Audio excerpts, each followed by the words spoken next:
आज की क्लास में हम फिजिकल प्रॉपर्टीज डिस्कस करेंगे अल्केन्स के। बहुत सिंपल सी इसकी फिजिकल प्रॉपर्टी है, एक लाइन पढ़ते हैं एनसीईआरटी का। सबसे पहले लिखा हुआ है alkanes are almost non polar molecules because of covalent nature of C C and C H bond. तो आपको पोलर और नॉन पोलर में डिफरेंस पता होना चाहिए। तो अगर मैं बात करूँ पोलर, तो पोलर का मतलब होता है जिसमें चार्ज हो, ठीक है। और अब बात करूँ मैं नॉन पोलर, तो उसका मतलब होता है जिसमें चार्ज ना हो। अब चार्ज वाले स्पीसीज की मैं अगर एग्जांपल्स दिखाने की कोशिश करूँ, NaCl, ठीक है, ये होते हैं पोलर मॉलिक्यूल। बाकी जितने भी ऑर्गेनिक होते हैं ना वो ऑलमोस्ट नॉन पोलर होते हैं। कुछ भी ले लो, जैसे CH4 ले लो, सबसे परफेक्ट एग्जांपल, ठीक है। आपके अल्कोहल्स ये सारे के सारे जो होते हैं वो नॉन पोलर मॉलिक्यूल होते हैं। तो एक तो यार पहली इसकी फिजिकल प्रॉपर्टी ये निकल के आई, ठीक है, क्योंकि इनका जो नेचर होता है वो कोवेलेंट होता है और पोलर का नेचर कैसा होता है, आयनिक होता है। तो आप यहाँ पे एक पोलर में ये भी मेंशन कर सकते हो कि आयनिक होते हैं, ठीक है, आयनिक बॉन्ड बनाते हैं। आगे बढ़े, बात करते हैं कि the covalent nature of CC and CH bond and due to very little difference of electronegativity between carbon and hydrogen atom. अगर आप ध्यान से देखो भी, कुछ लोगों का ये कहना है होगा कि नहीं, ऐसा तो नहीं है कि चार्ज नहीं आ सकता, चार्ज तो इलेक्ट्रोनेगेटिविटी की वजह से भी आ सकता है। कैसे समझाता हूँ डिटेल में। पहले यार स्क्रीन ले लेते हैं, बढ़िया नया स्क्रीन लेते हैं। चलो, कुछ लोगों का ये कहना होगा कि CH4 अगर आपके पास कोई मॉलिक्यूल है तो इसमें कार्बन और हाइड्रोजन ये दो इलेक्ट्रोनेगेटिव स्पीसीज है, मगर इनके इलेक्ट्रोनेगेटिविटी में अगर थोड़ा सा भी फ़र्क होता है तो जो ज़्यादा इलेक्ट्रोनेगेटिव होता है उस तरफ शिफ्ट हो जाता है इलेक्ट्रॉन डेंसिटी, ठीक है। अब मैं ये कहना चाहता हूँ कि अगर सपोज़ यहाँ पहले इसको डिटेल फॉर्म में बनाऊँ, ठीक है। कहने का अर्थ ये है कि मान लो कि कार्बन अगर हाइड्रोजन के कंपैरिजन में ज़्यादा इलेक्ट्रोनेगेटिव होता तो जो इलेक्ट्रॉन क्लाउड है ना वो हाइड्रोजन से शिफ्ट होकर कार्बन की तरफ आ जाता।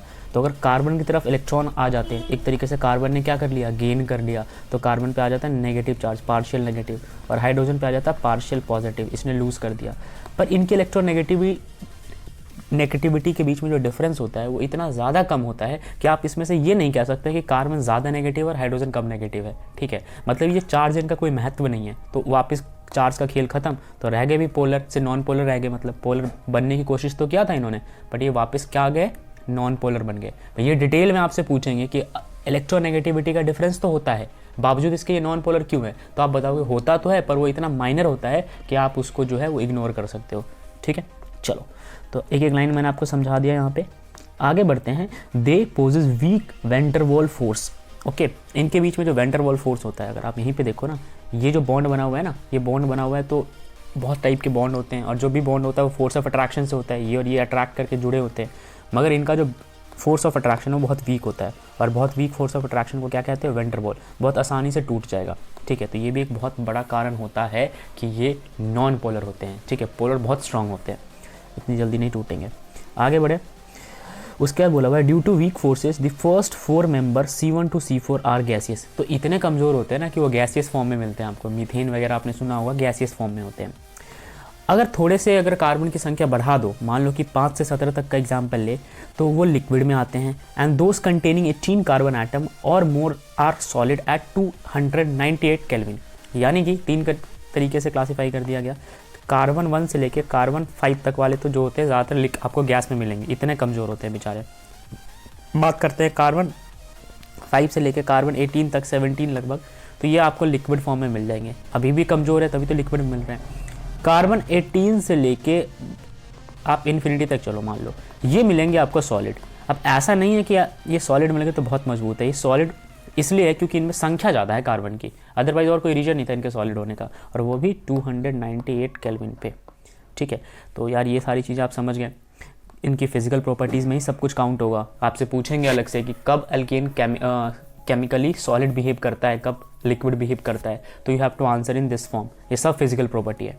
आगे बढ़ते हैं। They are odourless and they are colourless and odourless. ना तो कोई इनका रंग होता है और ना ही इनमें कोई स्मेल होता है, ठीक है। तो अल्केन्स को आइडेंटिफाई करना भी ज़रा कठिन होता है कि आप इन पे कोई टेस्ट वेस्ट जल्दी से नहीं कर सकते हो, ठीक है। आगे बढ़े। अब कलरलेस और ऑर्डरलेस के बाद बात करते हैं। What do you think about solubility of alkanes in water based upon non polar nature of alkane.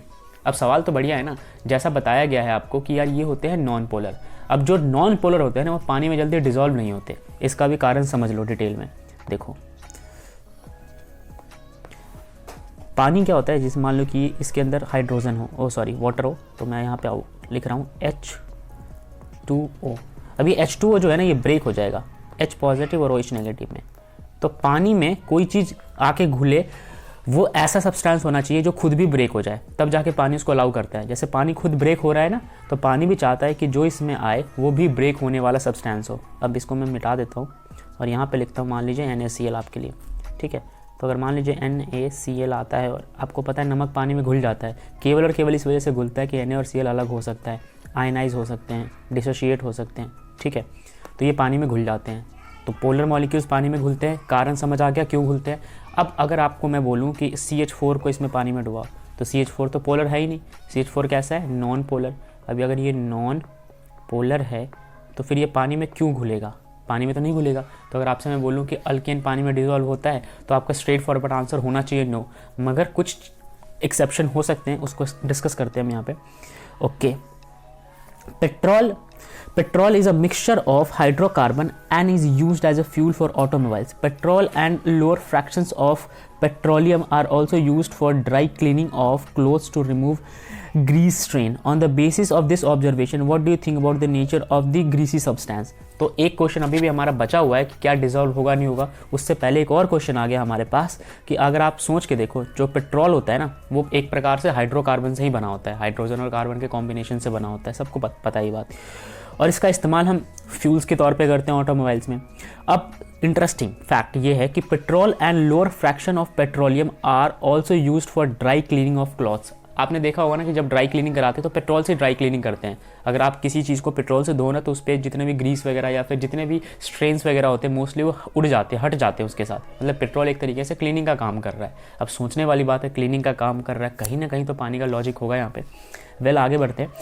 इस ऑब्जर्वेशन के बेसिस पे आपको क्या समझ में आया? What do you think about the nature of the greasy substance? जो सब्सटेंस लगा हुआ था कपड़े पे, मान लो कि कपड़े पे गंदगी लगी हुई थी, लेट्स सपोज मैं आपके लिए बनाऊँ यहाँ पे, ये है, ये क्लॉथ है आपका, ठीक है। इस क्लॉथ पे कुछ भी बना लो, ये जो है ये गंदगी है ग्रीन कलर का, राइट। अब आप इस पर पेट्रोल डालते हो और ये ग्रीन कलर की गंदगी हट जाती है, यानी ये ग्रीस है, ये ग्रीस निकल जाता है यहाँ से। तो क्या समझते हो ग्रीस के बारे में? ग्रीस कैसा रहा होगा? पोलर रहा होगा, नॉन पोलर रहा होगा, क्या आगे समझेंगे। You are okay. What do you think about the nature of greasy substance? You are correct if you say that grease, जो grease है वो है mixture of higher alkanes, is non-polar and hence hydrophobic in nature. It is generally observed that in relation to solubility of substances in solvent, polar substances are soluble in polar solvent, whereas non-polar ones are in non-polar solvent. Overall conclusion मैं आपको बताता हूँ। ये अर्थ है कि भाई जो polar होते हैं वो पानी में डूब जाएंगे और जो नॉन पोलर होंगे वो पानी में नहीं डूबेंगे। अभी मैंने आपको समझाया, ये नॉन पोलर है, ये पानी में नहीं डूबेंगे। तो अगर मैं सॉल्युबिलिटी की बात करूँ ना, तो अल्केन्स पानी में नहीं डूबेंगे। पहले क्वेश्चन का तो आंसर हो गया नहीं डूबेंगे, नो, राइट। तो यहाँ पे लिख दो कि अल्केन्स पानी में नहीं डूबेंगे। ओके, ये हो गया। अब दूसरा क्वेश्चन था ग्रीस वाला। उसके केस में आपसे पूछा गया था कि आप आइडेंटिफाई करो कि जो ग्रीस है उसका नेचर क्या होगा। तो जाहिर सी बात है, ग्रीस जो है वो खुद नॉन पोलर है, तभी अल्कोहल उसको आके हटा रहा है या फिर पेट्रोल उसको आके हटा रहा है। समझ में आ रहा है? तो जो ग्रीस है वो कैसा है? नॉन पोलर है। तो दो क्वेश्चन पूछा हुआ था और दोनों का आंसर यही है। तो आपको ओवरऑल अब ये समझ में आया कि पोलर का पोलर के साथ कॉम्बिनेशन बैठता है, यानी पोलर पोलर में डिजॉल्व होता है और नॉन पोलर जो है वो नॉन पोलर में डिजॉल्व होता है। तो उस वक्त जब हम ग्रीस की बात कर रहे थे तो हमारा जो पेट्रोल वगैरह है, ठीक है, यहाँ पे हम बात करते हैं पेट्रोल जो है वो नॉन पोलर है और ग्रीस भी नॉन पोलर है, तभी पेट्रोल उसको हटा पा रहा था। आई होप ये बात समझ गए होंगे। और अगर मैं ये कह रहा हूँ कि CH4 पानी में डिजॉल्व नहीं होता, इसका मतलब CH4 नॉन पोलर है, क्योंकि पानी तो पोलर है, इसीलिए डिजॉल्व नहीं हो रहा। ठीक है, तो यार मैंने हर डिटेल तरीके से आपको बता दिया। आगे बढ़ते हैं, अब बात करते हैं बॉइलिंग पॉइंट। देखो, boiling point of different alkanes are given in table 13.2। अगर आप टेबल में झांकने की कोशिश करोगे, नीचे देखोगे तो आपको टेबल में मिल जाएगा, ठीक है, हर एक डिफरेंट अल्केन्स का boiling point, from which it is clear that there is a steady increase in boiling point with increase in molecular mass. तो यार अल्केन्स के केस में अगर आप मास बढ़ा दो ना, मतलब हायर अल्केन्स ले लो, तो उसका बॉइलिंग पॉइंट जो है वो बढ़ जाएगा। और अगर ये बात नहीं समझ में आ रही तो आप याद करो, हमने डिस्कस किया था कि C5 जो कार्बन एटम्स होते हैं, आप यहाँ पे सोचो, यहाँ पे मैं समझाता हूँ आपको। C1 से लेके C5 वाले जो होते हैं वो होते हैं गैस, ठीक है। C5 से लेके C17 तक होते हैं लिक्विड, और C17 से लेकर के इन्फिनिटी तक जो हैं वो होते हैं सॉलिड, ठीक है 18 कर लो इसको, राइट।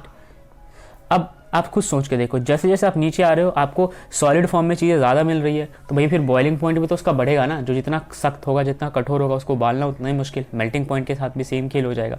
तो आपको ये रीजन समझ आ गया, बाकी चार्ट के कंपैरिजन में भी समझ सकते हो। चलो अब आगे बढ़ते हैं। You can make an interesting observation by having look on the boiling point of 3 isomeric pentanes। जहाँ पे देखो, अब आइसोमर्स के केस में होता क्या, आप सोच के देखो आइसोमर्स था क्या, जिनका मॉलिक्यूलर फॉर्मूला सेम था, मॉलिक्यूलर फॉर्मूला सेम